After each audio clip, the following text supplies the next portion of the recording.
বাংলাদেশের ভক্তদের ভয়ে আর বিতর্কিত ভয়ে আম্পায়ারের পক্ষ গেল এবার বাংলাদেশের দিকে।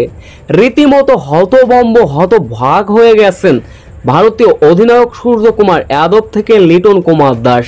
আম্পায়ার আবার বাংলাদেশের পক্ষ নিল।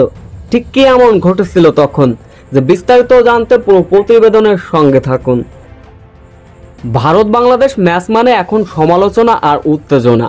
বাংলাদেশি ভক্তরা খুদ খোঁজেন ভারত আমাদের কিভাবে হারালো, হয়তো ইজি ক্যাচ ইজি নো বারবার দেন না। ঠিক এমনটাই কিন্তু হয়। এবার এশিয়া কাপের আজকে সুপার ফোরে নিজেদের দ্বিতীয় ম্যাচে আম্পায়ারের পক্ষপাতিত্ব, হ্যাঁ সেটাও গেল আবার বাংলাদেশের পক্ষে। সুপার ফোরে জিতলেই ফাইনাল নিশ্চিত দুই দলের, এমন সমীকরণে মুখোমুখি ভারত বাংলাদেশ। শুরু থেকে অবশ্য অভিষেক শর্মা এবং শুভমান গিল যখন ব্যাটিংয়ের দুর্দান্ত ব্যাটিং করছিলেন, তখনই আম্পায়ারের বাংলাদেশের পক্ষপাতিত্ব। এবার আর বাংলাদেশি ভক্তরা রাগান্বিত হলেন না ভারতের প্রতি, যেন বেজায় খুশি হয়ে গেলেন। ইনিংসের তৃতীয়তম ওভারের চতুর্থ বলের ঘটনা, সাকিবের এই ডেলিভারিটি দেখুন। দাগ ছাড়া ফ্রন্ট ফুট কত দূরে, ইচ্ছা করলেই 100% নো বল দেয়া যায়।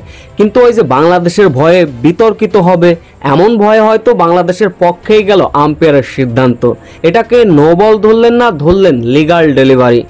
রিভিউতে যখন স্পষ্ট এমন ডেলিভারি দেখানো হচ্ছিল, ভারতীয় ক্যাপ্টেন সূর্যকুমার যাদব রীতিমতো হতভম্ব হয়ে চুপচাপ বসেছিলেন, কোনো প্রতিবাদই করলেন না।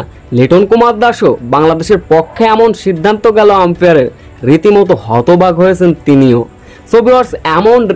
সোভিয়ার্স আম্পায়ারের এমন সিদ্ধান্ত আপনাদের কাছে কেমন লেগেছে অবশ্যই মূল্যবান কমেন্টে করে যাবেন।